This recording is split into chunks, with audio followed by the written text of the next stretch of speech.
First, if you take a quick look at a bout of the former two-time heavyweight champion Tim Witherspoon, and this was kind of at the end of his career, and he was a big puncher. Let me get this on the screen here real quick. One moment, please.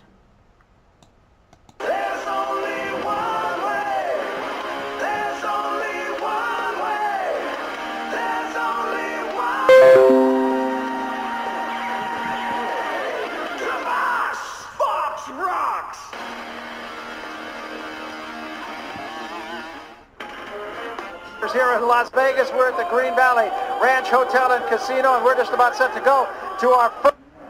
And we welcome you back. Years old, looking for another piece, along with Darrell Wilson, looking for that first shot at age 35. Welcome back again, Barry Tompkins, along with Rich Barada, and you are looking at Darrell Wilson. Rich, let's talk about this guy. He's had 19 professional fights, still looking for that title shot. Well, he's a big, strong guy. There you see him. He looks in pretty good shape. We did a fight of his a couple of years ago against Anthony Willis, and there you see him going to work on Anthony Willis.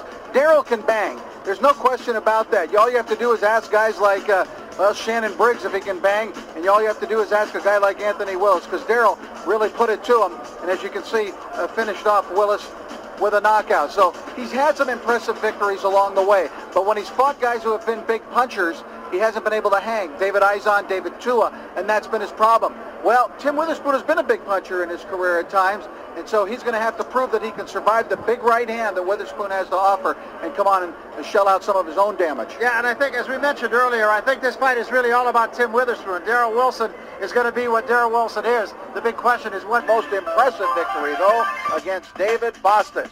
And it took him just one round to get Bastos out of there.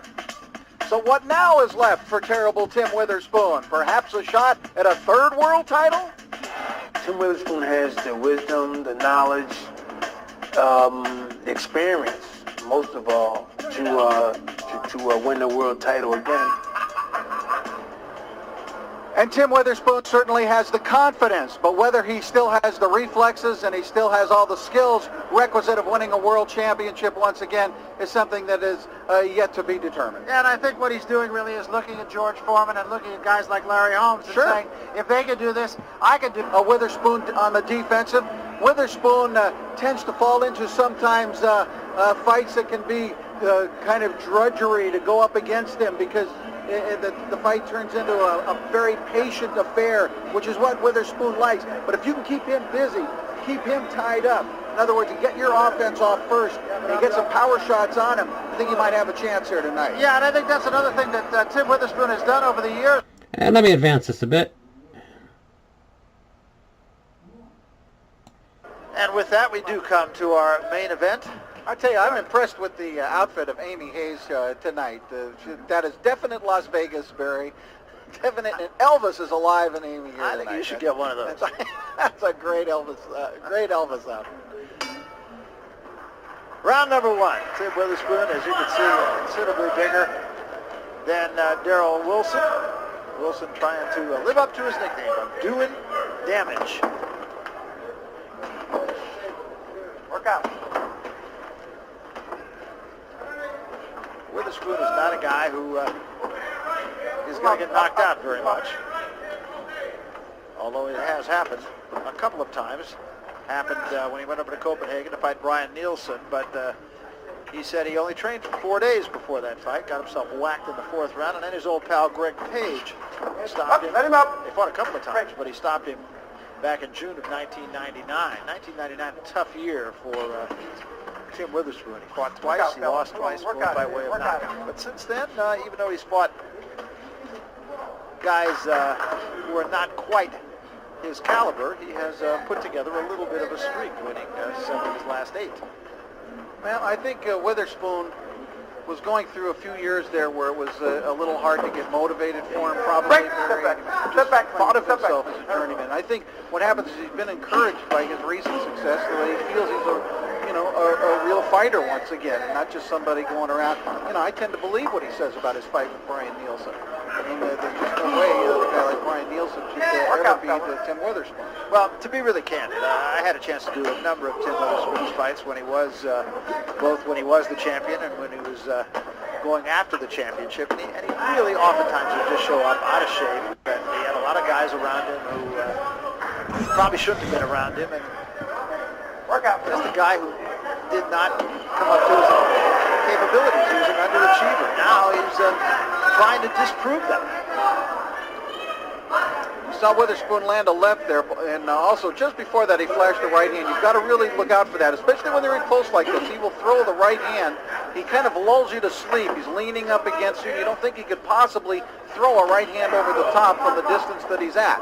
But he will do it, and he is successful with it at times. He's really not allowing Wilson any punching room either. Wilson is not doing anything.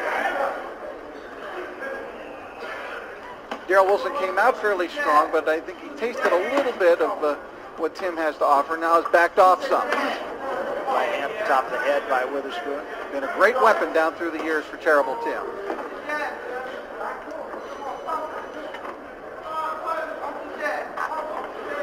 Not a lot of movement from either fighter in this fight. That's typical. That's what I mentioned about the fights. He can lure you into fighting that fight, that little bit of he lulls you to sleep kind of bout. Come on, fellas, work out lay on you, and just that weight on your shoulders, it does. It wears fighters out. Rounds. That gives us a chance for you, Rich, to take a look at the scouting report brought to you by the U.S. Army. Kane Hawk. Yeah, and I got my military haircut. I hope you saw that. Honor of the U.S. Army. Here's Darrell Wilson, fights at a fast pace. He started that way in the first round, then he backed off. Good power puncher. The guy can bang, no doubt about it. He's gotten some good fighters out of there. And he has faced a pretty good lineup of opposition throughout his career so far. So they're working that end swell on him already here at the end of the first round. Across the way, you have Terrible Tim Witherspoon. And Cassius Green leading in from the outside. Slim Jim Robinson right in front of him. He's been fighting very much, has fought the very best heavyweights down through the last 2 decades. And, of course, his technique to be patient and then flash that right hand. There you see it coming over the top. That's what we were talking about. He's got you thinking there's no way you can throw a right hand from there, but he does. And his hand speed actually is still pretty good.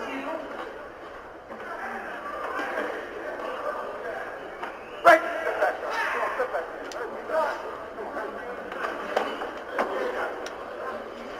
So this is the second round. Come up, Tim. Come up, Tim. Witherspoon both taller, bigger than Darrell Wilson. Great to hear from Larry Holmes, the former old rival of Tim Witherspoon. There's that right hand. That man on the top of the head, you still see the damage that it did. They still got some wobbly pins here. Witherspoon flashing that famous right hand of his. I don't think Wilson's all the way back yet. Well, you know, when you land on the top of the head sometimes like that, it really can serve to make you dizzy, Barry, and it can just discombobulate you. Recall that fight that Fred was out for. He's out. He is out. I mean, And caught up in the ring, too. the ropes are off the ropes. And that was a knockout. He was out before he hit the canvas, and it was right in front of us, and he's still out. There was no doubt about that. Wow, as soon as he hit him with that, you could just see it, Barry. He just, oh, man. You know what? And to Tim Witherspoon's credit, he knew it too, and he didn't hit him again. That was shocking. It just froze him. And of course, again, they will tend to Darrell Wilson. They will keep him down. This is usually a precautionary move. The doctor is in the ring. They were in there very quickly. Referee Kenny Bayless made sure that his neck did not stay on the ring rope, and that's where he landed. For Tim Witherspoon, I mean, he did everything could be asked of him. Well, you can see that he still throws that right hand with quickness, but our concern right now is about Darrell Wilson, 35 years old. He had won his last 4 fights, although against the low-level competition, beginning to move down and hopefully coming out of this. Yeah, he is listening to the doctor's directions and appears to be conscious. The doctor is telling him, keep your eyes closed. Now he's talking. Now he's talking a little bit. Usually, Barry, you find that the fighters who are seriously hurt, while these kind of one-punch knockouts or two-punch knockouts will be very dramatic, the fighters who get hurt injured badly, or even sometimes tragically, fatally injured, or ones who take a long beating, a prolonged beating over a course of many rounds during the fight, or maybe even over the course of a couple of fights. That was not the case here tonight. Darrell Wilson just got tagged. You know, Sean... And that's a quick review of late big knockout win of former two-time heavyweight champion Tim Witherspoon. And that'll do it. Let me get a final screen on here.